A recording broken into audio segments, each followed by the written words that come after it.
Hello everyone. आज हम सामान्य हिंदी के अंतर्गत आज रस पढ़ेंगे। रस के भेद पढ़ेंगे। रस कितने प्रकार के होते हैं और उनका स्थायी भाव पढ़ेंगे। तो आप वीडियो अंत तक जरूर देखना। वीडियो पसंद आए तो लाइक शेयर कर देना, चैनल को सब्सक्राइब जरूर कर लेना। तो वीडियो शुरू करते हैं। आज भरत मुनि ने विभावानुभाव व्याभिचार विसंयोग निष्पत्ति अर्थात विभाव अनुभाव तथा व्याभिचारी भावों के संयोग से रस की उत्पत्ति मानी है। भरत मुनि ने मानी है। साहित्य दर्पण में उल्लेख है कि हृदय का स्थायी भाव जब विभाव अनुभाव और संचारी भाव का संयोग प्राप्त कर लेता है तो रस रूप में निष्पन्न हो जाता है। अर्थात काव्य पठन, श्रवण, मनन अथवा अभिनय दर्शन से हृदय में जो अलौकिक आनंद उत्पन्न होता है उसे रस कहा जाता है। काव्य का मुख्य लक्ष्य रस के द्वारा अनुभूत सुख का सृजन करना है। इस हेतु रस को काव्य की आत्मा कहा गया है। वाक्य है रसात्मक काव्यम। रस के अंग पढ़ेंगे हम। भरत मुनि की रस निष्पत्ति उल्लेख के अनुसार रस के 4 अंग हैं। कौन से अंग हैं ये देखते हैं। स्थायी भाव हृदय के अंतःकरण में जो अनविकार वासना या संस्कार रूप में विद्वान रहते हैं या समय पाकर जागृत होते हैं तथा जिन्हें कोई भी विरोधी या अविरोधी दबा नहीं सकता, उन्हें स्थायी भाव कहते हैं। ये मनुष्य के अंतःकरण में उसी प्रकार विद्वान रहते हैं जैसे मिट्टी में गंध अविच्छिन्न रूप से समाई रहती है। इसकी संख्या पूर्व में 9 थी पर अब 11 स्वीकार्य कर ली गई है। स्थायी भाव से ही रस की निष्पत्ति होती है। तो पहले जो थे रस जो थे 9 थे, लेकिन अब जो है 11 स्वीकार कर लिए गए हैं।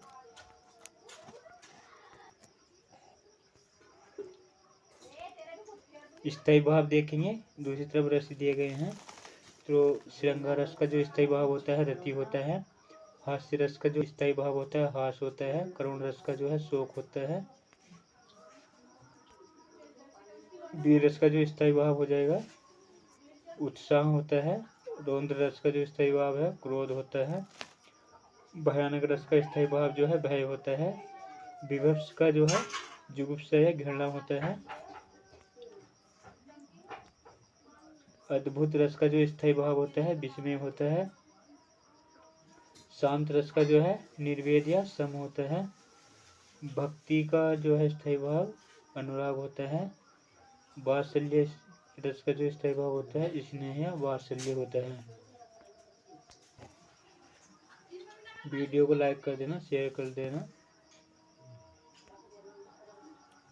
नंबर 2 बात है विभाव।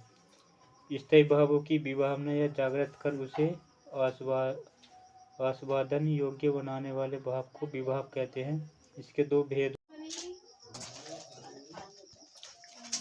नंबर 1 बात है आलम्बन विभाव। भावों का उद्गम जिस मुख्य भाव या वस्तु के कारण हो वह काव्य का आलम्बन कहा जाता है। आलम्बन के अंतर्गत 2 तत्व आते हैं, विषय और आश्रय। विषय जिस पात्र के कारण किसी पात्र के भाव जागृत हो उसे विषय कहते हैं। साहित्य शास्त्र में इस विषय को आलम्बन विभाव अथवा आलम्बन कहते हैं। आश्रय जो कहते हैं जिस पात्र में भाव जागृत होते हैं वह आश्रय कहलाता है।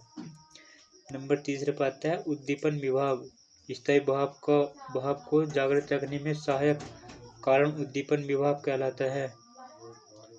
जैसे श्रृंगार में प्रकृति का सौंदर्य, संगीत और वसंत, वीर में युद्ध के बाजे, शस्त्र संचालन, शत्रु की सेना, शत्रु की दर्पोक्तियां, गर्जना तर्जना,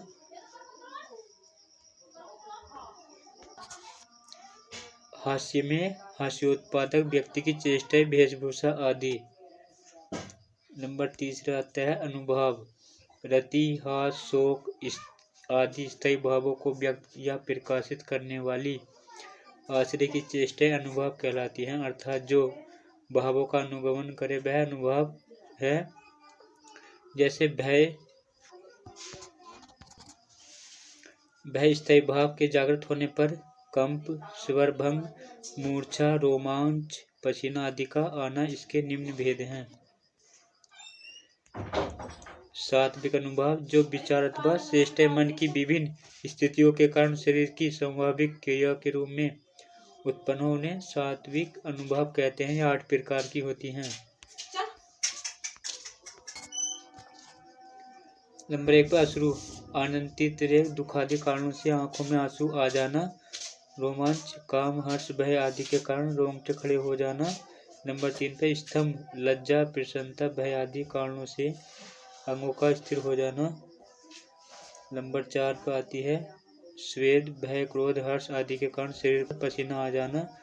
नंबर 5 में स्वरभंग, भय, अनुराग, विस्मय, मद, हर्षादि के कारण स्वाभाविक रूप से मुख द्वारा वचन विस्फोट न होना। नंबर 6 पर कंप या बेपथु, हर्षातिरेक, भय, कामादि के कारण शरीर का कांप जाना। नंबर 7 पर आता है प्रलय, विरहजन्य दुख, भय अथवा शोक, श्रम के कारण इंद्रियों का चेतना शून्य हो जाना। नंबर 8 पर आता है बेमर्ष्य, शोक, शंका आदि भय कारणों से चेहरे का रंग उड़ जाना, पीला पड़ जाना। 9वें साध्वी भाव के रूप में अब जरंभा जम्भयु को माना जाना लगा है। साध्वी भाव को तन संचारी भी कहा जाता है। यह अनैच्छिक क्रियाओं के रूप में होती हैं। नंबर 2 में आता है कायिक, जो विकार अथवा चेष्टा या व्यापार शरीर के अंगों की चेष्टा के रूप में होते हैं वे कायिक अनुभाव कहलाते हैं। जैसे रति में चुंबन, आलिंगन, कटाक्ष, नाखून एवं दस्तक।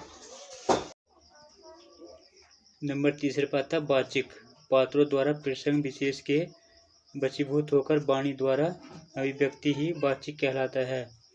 नंबर 4 पर आता है आहार्य, पात्रों की वेशभूषा द्वारा भाव प्रदर्शन आहार्य कहलाता है। नंबर 4 पे देखते हैं व्यभिचारी या संचारी भाव, जो भाव केवल थोड़ी देर के लिए स्थायी भाव को पुष्ट करने के लिए निमित्त सहायक रूप में आते हैं और तुरंत लुप्त हो जाते हैं, वे संचारी भाव कहलाते हैं। संचारी से तात्पर्य साथ साथ चलने या संचरणशील होना है। ये इतने समर्थ होते हैं कि प्रत्येक स्थायी भाव के साथ अनुकूल बनकर चल सकते हैं, इसलिए इन्हें व्यभिचारी भाव भी कहा जाता है। इसकी संख्या 33 मानी गई है। तो संचारी भावों की संख्या कितनी मानी गई है? 33 मानी गई है। जैसे निर्वेद, आवेग, गिलानी, शंका, दैन्य, श्रम, मद, जड़ता, उग्रता, मोह, चिंता, विषाद, व्याधि, गर्व, हर्ष, अमर्ष, आलस्य, असूया, धृति, मति, चपलता, त्रास, वितर्क, मरण, स्मृति, औत्सुक्य, अपस्मार, उन्माद, विबोध, स्वप्न, निद्रा, अभिहीनता, विरृणा। तो ये 33 हमने संचारी भाव पढ़े हैं। तो आज की हमारी वीडियो यहीं पे एंड होती है। आपको वीडियो पसंद आए तो लाइक शेयर कर देना, चैनल को सब्सक्राइब जरूर कर लेना। Thanks for watching this video.